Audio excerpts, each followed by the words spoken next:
BJP party కోసం నేను చాలా కష్టపడ్డాను. తెలంగాణ రాష్ట్ర స్థాయిలోనే కాకుండా దేశవ్యాప్తంగా ఎన్నికల్లో తిరిగి ప్రచారం చేసిన నన్ను ఏబీసీడీ సెక్షన్లుగా నాయకులను విభజించి అత్యంత అవమానకరంగా నన్ను డి కేటగిరీగా నిర్ణయించడానికి వీరికి ఏమీ అధికారం ఉంది? సరాసరి నన్ను అవమానించడానికి రాష్ట్ర బీజేపీ పెద్దలు నిర్ణయించుకున్నారని అర్థమైంది. ఎప్పటికైనా వరంగల్ ప్రజలకు ఎంపీగా సేవలందించాలని నేను నిర్ణయించుకున్నాను. అసెంబ్లీ ఎన్నికల నాటి నుంచి నన్ను దూరం పెడుతూ నా ఫోన్ సైతం ఎత్తకుండా బీజేపీ దద్దమ్మ సన్నాసి నాయకులు నన్ను ఇబ్బంది పెడుతున్నారు అని బాబు మోహన్ అన్నారు. ప్లీజ్ అండి కొద్దిగా ఏం లేదు బ్రదర్, మేము సంతోషం వచ్చినా దుఃఖం వచ్చినా బాధ కలిగిన సినిమా వాళ్లకు ప్రెస్కు మీడియాకు చాలా దగ్గర సంబంధం. మేము జనంలోకి పోయి చెప్పుకోవడం కుదరదు. ఎల్లయ్య పుల్లయ్య కాడికి పోయి చెప్పుకోవడం కుదరదు. ఏమన్నా చెప్పుకోవాల్సి వస్తే సంతోషమైన మీకే, బాధ కలిగిన మీకే. సినిమా యాక్టర్గా కూడా నేను ఈ 45 సంవత్సరాల్లో 40 సంవత్సరాల్లో ఎన్ని ప్రెస్ మీట్లో, మెడ్రాస్లో ప్రెస్ మీట్ పెట్టేది, హైదరాబాద్లో ప్రెస్ మీట్ పెట్టేది. అట్లా పొలిటీషియన్గా కూడా అవినాభావ సంబంధం ప్రెస్ మీడియాకి. ఈ పోయిన సంవత్సరం కరెక్ట్గా ఇదే సీజన్లో నేను కేసీఆర్ గారు నాకు అకారణంగా, అసలు కారణమే లేదు, పోనీ నేను లంచాలు తీసుకుంటేనో, భూ కబ్జాలు పెడితేనో, గవర్నమెంట్ భూములు అమ్ముకుంటేనో, ఈ ప్రజలను దోచుకుంటేనో టికెట్ ఇవ్వకుండా బయటికి వెళ్ళగొడతారు. కానీ మరి కేసీఆర్ గారు ఏ కారణం లేకుండానే సడన్గా నేను కాన్స్టిట్యున్సీలో బీసీ వెల్ఫేర్ చెక్కులు పంచుతున్నాను ఒక 500 మందికి, నాకు ఫోను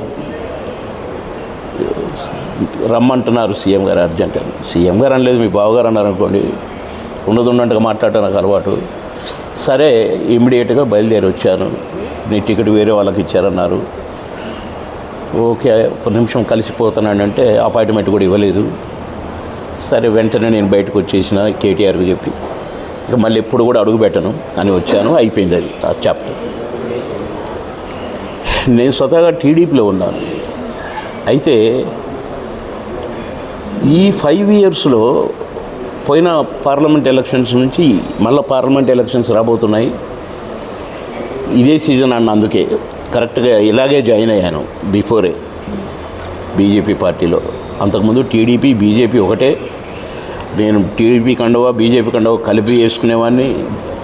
నరేంద్ర గారు, ది గ్రేట్ టైగర్ నరేంద్ర గారు ఎంపీగా, నేను మంత్రిగా పనిచేశాము. నన్ను బాబన్న అని పిలిచేది, నేను మేసమన్న అని పిలిచేది. ఎంతో అన్యోన్యంగా బ్రహ్మాండంగా పనిచేశాం. కానీ ఈ బీజేపీ పార్టీలో డైరెక్ట్గా నేను దూరంగా ఉన్నప్పుడు బాగానే ఉంది. చేరిన కాడ నుంచి ఈ 5 సంవత్సరాల్లో నేను పడ్డ గోస బహుశా ఎవరికీ జరగకూడదు ఇలా అని నేను చాలా బాధపడుతూ, నేను ఆ మధ్యనే నేను పోటీ చేయట్లేదు, నేను ఎమ్మెల్యేకి పోటీ చేయనని కూడా ఇదే ప్రెస్ క్లబ్లో చెప్పిన. జరిగింది ఏంటంటే, బీజేపీ పార్టీలో చేరమని వస్తే లక్ష్మణ్ గారు, మురళీధర్ గారు, ఇంకా కొందరు పెద్దల మనుషులు, లేదు నేను ఏ పార్టీలో చేరదలుచుకోలేదండి, నేను ప్రశాంతంగా ఉండదలుచుకున్నా అదే అంటే, లేదు నీలాంటి వాళ్ళు కావాలా మాకు అది ఇదని అంటే, సరే చేరతాను, కానీ వరంగల్ ఎంపీ టికెట్ నాకు ఇస్తానంటేనే చేరతా, లేకుంటే చేరనని చెప్పాను. అయ్యయ్యో, మీలాంటి క్యాండిడేట్ మాకు దొరకడం అదృష్టం, మీ అదేం భాగ్యం మాకు అది అని చెప్పారు. నీకే అన్నారు. సరే పార్టీలో చేరాను. నేను వరంగలే అని ఎందుకన్నానంటే, నేను పుట్టింది వరంగల్లో. మా నాన్న టీచర్గా పనిచేశారు వరంగల్ జిల్లాలో. వరంగల్, మహబూబాబాదు, కోరివి, బలపాల, బొచ్చన్నపేట ఈ ప్రాంతాల్లో మా నాన్న టీచర్గా పనిచేశారు. ఓల్డ్ బిఏ మా ఫాదర్. ఎప్పుడు సూట్లో ఉండేవాడు, చాలా స్టైల్గా ఉండేవాడు మా ఫాదర్. నేను ఎర్రబెల్లి దయాకర్రావు గారికి ప్రచారం చేయాల్సి వచ్చింది. నేనే మొత్తం 7 నియోజకవర్గాల్లో నేనే ప్రచారం చేసిన.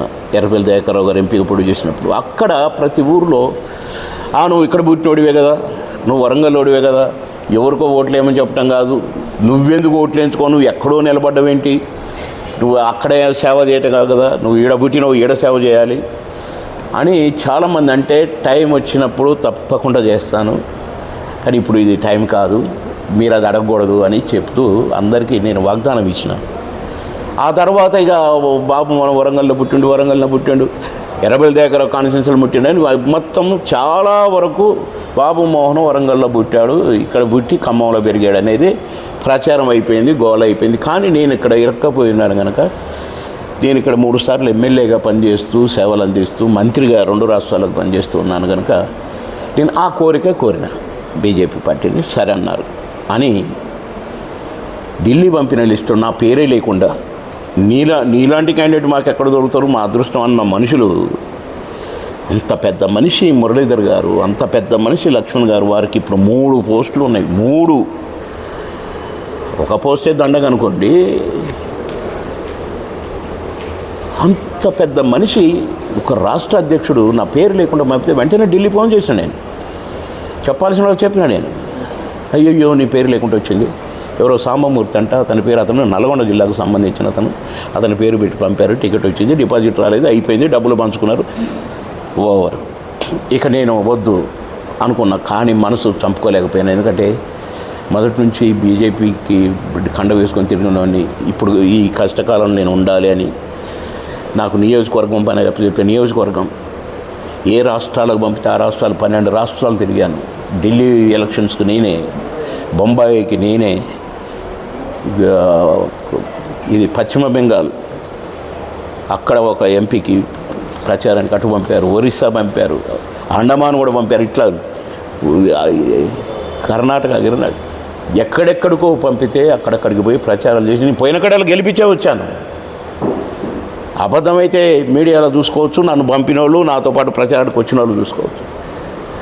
అలా ఈ 5 ఇయర్స్ కూడా మళ్ళీ కాన్స్టిట్యున్సీలో అన్ని కమిటీలు వేసింది నేనే,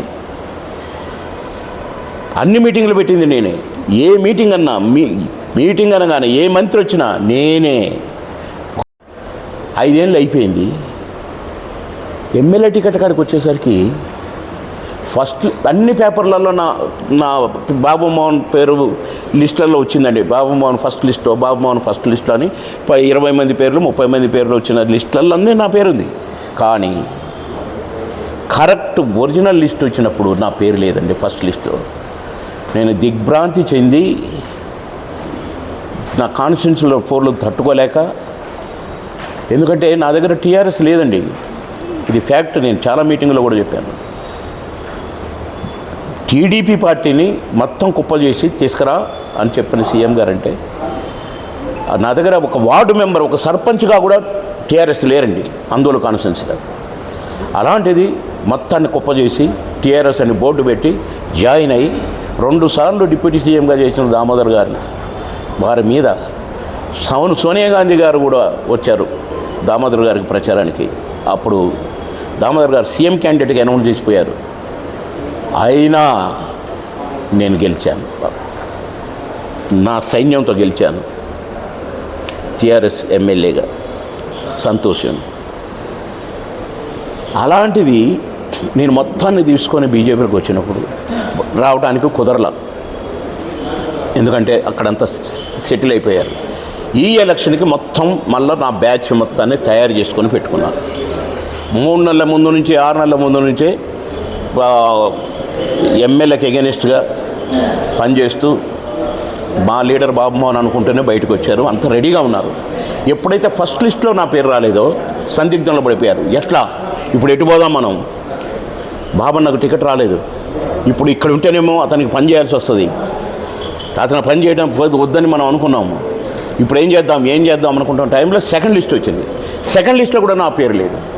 ఎప్పుడైతే సెకండ్ లిస్ట్లో నా పేరు లేదో నేను వెంటనే ప్రెస్ మీట్ పెట్టి నేను పోటీ చేయట్లేదు, నాకు ఎమ్మెల్యే టికెట్ వద్దు అని చెప్పడం కూడా జరిగింది. దానికి ఇక అట్టెట్లా ఇట్టెట్లా, నువ్వే అసలు క్యాండిడేట్ అయితే ఫస్ట్ లిస్ట్ ఎందుకు లేదు, కనీసం సెకండ్ లిస్ట్ ఎందుకు లేదు? ఎవరైనా పోటీ ఉన్నారా చెప్పండి? జిల్లాలో పోటీ ఉందా, రాష్ట్రంలో పోటీ ఉందా? బాబు మోహన్కు పోటీ లేదు. కానీ నేనంటే నాది నా స్థాయి ఏబిసిడి అట వాళ్ళు డిసైడ్ చేసుకుంటారు వేదవులు. వాడికి బుద్ధి ఉండొద్దండి. బాబు మోహన్ డియా ఎక్కడ నిలబడ్డా ఇప్పటికీ మన ప్రెస్ క్లబ్ ముందే నిలబడతా 10 నిమిషాలు జామ్ అయింది. ప్రజాదరణ ఎక్కడికి పోయినా అండమాన్లో ఊగింది ఇట్లా. అండమాన్ గెలిపించొచ్చిన అక్కడ కాంగ్రెస్ ఎంపీ ఉన్నాడు, కానీ బీజేపీ అభ్యర్థిని గెలిపించి వచ్చిన. అక్కడ ఉన్న టీడీపీ ఇద్దరు కౌన్సిల్ గెలిస్తే బీజేపీలో కలిపేసి వచ్చిన. ఎక్కడికి పోయినా అంతే, బొంబాయిలో అంతే, ఢిల్లీలో అంతే. ఢిల్లీలో బీజేపీ అభ్యర్థి ఆమె ప్రమోద్ మహాజన్ కూతురు పూనం మహాజన్, సంజయ్ దత్ గారి కూతురు కాంగ్రెస్ క్యాండిడేట్, బ్రహ్మాండమైన మెజార్టీతో గెలిచింది. ఆమె విజయోత్సవానికి పోతే బాబు మోహన్ రెడ్డి అని అడిగితే ఆమె విజయోత్సవం ఆపేసి నన్ను రమ్మని పిలుచుకొని, అరే అయ్యే సబ్ ఆప్కా నామ్ బోల్ రహే అప్ మేరకు జీతాయా అని ఆమె ఎంత సంతోషపడిందో పాపం. దట్ ఈజ్ బాబు మోహన్. నేను డియా క్యాడర్లో నా స్థాయి డి అని డిసైడ్ చేస్తారు ఆ బీజేపీ పార్టీ. ఈ పెద్ద మనుషులు సర్పంచ్ను గెలిపించలేని వాళ్ళు, ఒక ఎంపీటీసీని గెలిపేయలేని వాళ్ళు, ఒక ఎమ్మెల్యేని గెలిపేయలేని వాళ్ళు, చేతగాని దద్దమ్మలు. మీరు లీడర్లు. బాబు మోహను డి. బాధ కలిగిందండి.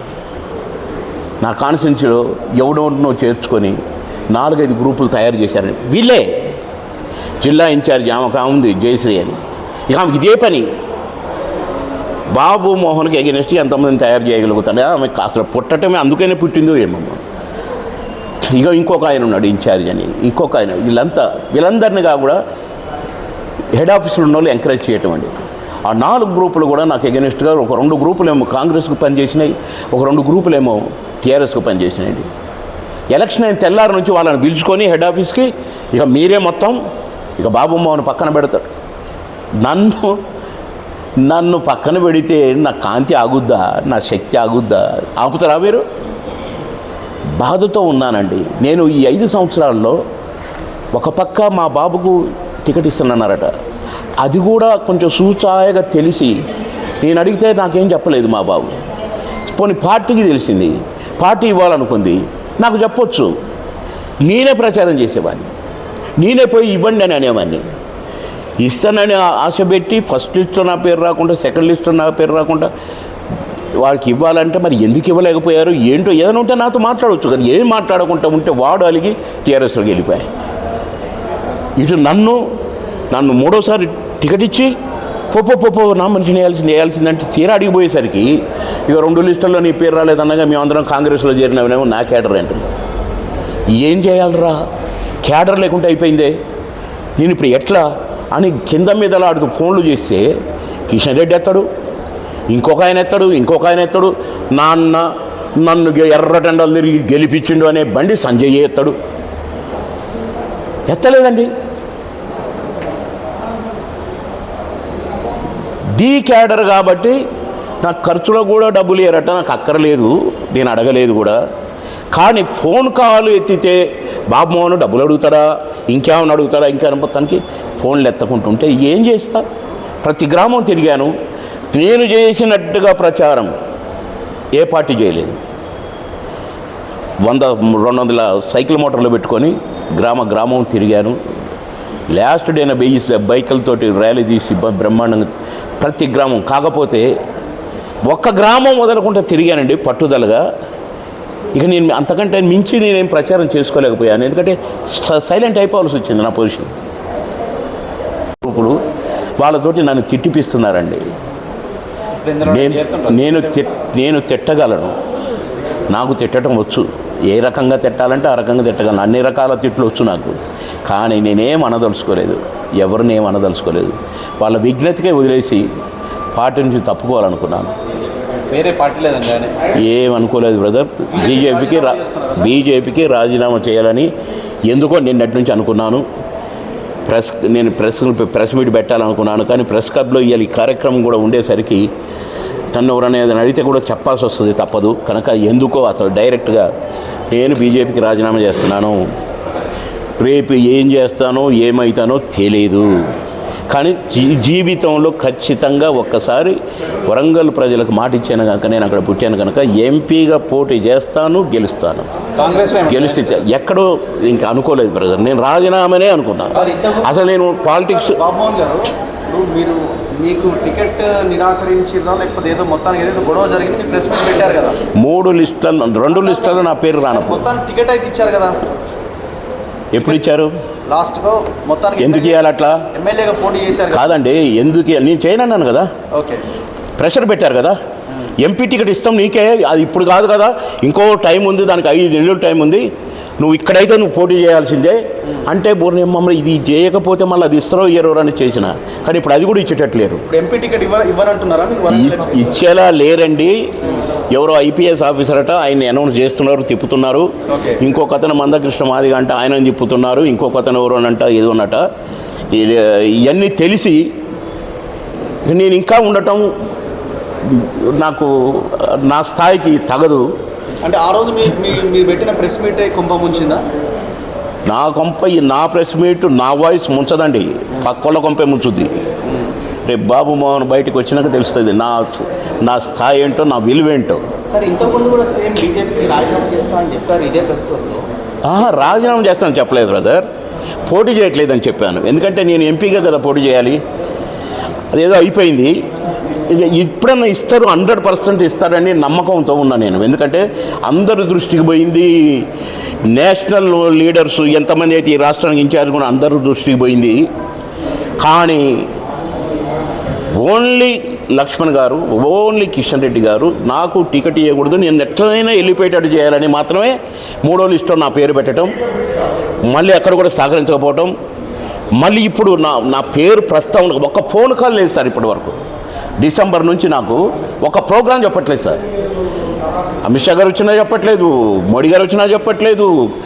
అసలు కనీసం నా పేరే ఎత్తకుండా ప్లాన్ చేసి పొమ్మనకుండా పొగబెడదాములే. ఎవరు సార్ పర్సన్? ఎవరు?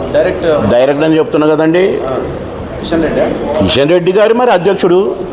ఆయనకు తెలియదా? బాబు మోహన్ మంత్రిగా ఉన్నప్పుడు ఆయన ఎమ్మెల్యే. బాబు మోహన్ ఎందుకు రావట్లేదని అడగడా? బాబు మోహన్ ఏ మీటింగ్కి ఎందుకు పిలవట్లేదని అడగడా? ఏం కిషన్ రెడ్డి అడగ 3 పోస్టులు ఉన్నాయి కదా, 3 పోస్టులు ఎందుకండి? గాడిదలు కట్టడానిక? పార్టీని బలోపేతం చేయడానికి, కార్యకర్తలను బలోపేతం చేయడానికి, పార్టీని ముందుకు తీసుకెళ్ళడానికి, పరుగులు తీయించడానికి కాదానండి? మాలాంటి వాళ్ళని ఎల్లగొట్టడానికి పదవులు బాధ కలిగిందండి. ఎందుకంటే డిసైడ్ అయిపోయింది. ఎందుకంటే నేను అక్కడ జిల్లా అధ్యక్షులతో ప్రముఖులతో మాట్లాడాను ఈ మధ్యనే. వాళ్ళు ఇట్టంటుంటారు కదా, మేమేం చెప్పలేని పొజిషను, నువ్వే కరెక్ట్ క్యాండిడేటు, అందులో నువ్వు ఇక్కడ పోటీ చేయబోతున్నావు అని పోయినసారే ప్రచారం అయింది. పోయినసారి ఈయనందుకు చాలామంది డిస్టర్బ్ అయినరు, అతను ఎల్లగొట్టిన అడిగిపోయినా నువ్వెందుకు వచ్చినావు మా బాబు మొన్న రాకుండాని, ఈసారి మీరు ఉండాలి సార్ అని చెప్పి అందరూ అన్నారు. కానీ ఇప్పుడు వాళ్ళ 2 పేర్లు 3 పేర్లు చెప్తున్నారేంటి అంటే నేను ఏం చేయాలి సార్? కాలు మొక్కన బీజేపీకి రాజీనామా చేస్తున్నాను కదా. అవును, మీ బావ దగ్గరికి ఏమైనా పోయే అవకాశాలు ఉన్నాయా? నేను ఇది ఎక్కడికి పోయేది లేదు, అసలు రాజకీయాల్లో ఉండనో కూడా తెలియదు. ఏమో తిక్కదేస్తే ఇండిపెండెంట్ కూడా పోటీ చేయొచ్చు, ఎంపీగా చేయకూడదా? చేసేదే. కానీ అది ఇప్పుడు చేస్తానా లేక మళ్ళీ చేస్తానా? కానీ లైఫ్లో ఒక్కసారన్నా ప్రజలకు మాట ఇచ్చిన కనుక నిజంగానే చాలా ఈగర్లీ లేడీస్ కూడా నా ప్రచారం బండి దగ్గరకు వచ్చి మీరు పోటీ చేయండి సార్ మేమందరం ఇట్లా అన్నారు నన్ను. అది కాక నాకు కూడా చిన్న సెంటిమెంట్, మా నాన్న అక్కడ నాకు అక్షరాభ్యాసం చేయించినప్పుడు సరస్వతి దిబ్బి శ్రీ దిప్పించినప్పుడు ఊరేగింపుతో బ్యాండ్ మేళంతో ఊరంతా తిప్పి నాకు అక్కడ అక్షరాభ్యాసం చేయించాడు మా ఫాదర్ వరంగల్లో బొజ్జన్నపేటలో. ఆ బొజ్జన్నపేట వాళ్ళు ఎప్పటికీ ఫోన్లు చేస్తుంటారు నాకు. అది అందుకనే నేను బీజేపీలోకి వచ్చిన. పోయినసారి ఎట్లాగో ఇవ్వలేదు, ఈసారి ఇస్తారు అనుకున్నా, ఈసారి కూడా ఇవ్వట్లేదు. కనుక ఇంకా ఉండటం వేస్ట్ కదా. ఇప్పటికే 5 సంవత్సరాలు వేస్ట్ అయిపోయింది. అటు సినిమాలు పోగొట్టుకున్నాను, రోజుకి 5-6 షూటింగ్లు చేసే నేను సినిమాలు కూడా పోగొట్టుకున్నాను. ఎందుకంటే వెట్టి చాకరీ చేశాను కదా, ఆ రాష్ట్రం పోయి ఈ రాష్ట్రం పోయి ప్రచారాలు చేసి. ఖడ్గపూర్ పోతే ఉదయం 9 గంటలకు ప్రచార రథం ఎక్కితే రాత్రి 10 గంటలకు దిగాను సార్. రోడ్డు పొడుగుతా జనమే పిల్లల్ని ఎత్తుకొని.